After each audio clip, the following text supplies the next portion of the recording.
જય શ્રી કૃષ્ણ મિત્રો, multiplication part 1 માં આપણે કોઈપણ સંખ્યાનો 99 સાથેનો ગુણાકાર જોયો હતો. આજે આપણે પાર્ટ 2 માં કોઈપણ સંખ્યાનો 11 સાથેનો ગુણાકાર શીખવીશ. 5 દાખલા હું ગણાવીશ અને 2 જાતે ગણવાના છે. હવે જોઈએ તમારે શું કરવાનું, તો કે જે સંખ્યાનો 11 સાથે ગુણાકાર છે એ સંખ્યા તમારે થોડીક દૂર દૂર લખવાની. જો આ રીતે મેં બધી સંખ્યા લખી નાખી છે.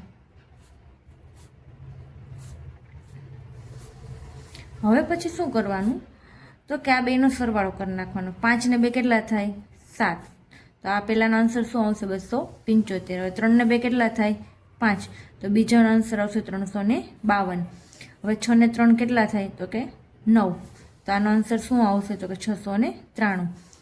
પછી ચોથો ગણીએ તો 9 ને 2 કેટલા થાય? 11. તો અહીંયા કેટલા અંક આવ્યા? 2. કેટલા આવ્યા? 2.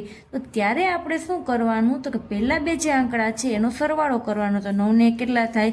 10. બાકીના બે પાછળના પાછળ હોય એમને. હવે 6 ને 7 તો કેટલા થાય? 13. અહીંયા પણ વચ્ચે બે અંક આવ્યા તો શું કરવાનું? પહેલા બે અંકનો સરવાળો. તો કે 6 ને 1 કેટલા થાય? 7. પાછળના બે એવી જ રીતે લખી નાખવાના. એવી જ રીતે બે દાખલા તમને જાતે હોમવર્કમાં આપ્યા છે, તમારે જાતે ગણવાના છે.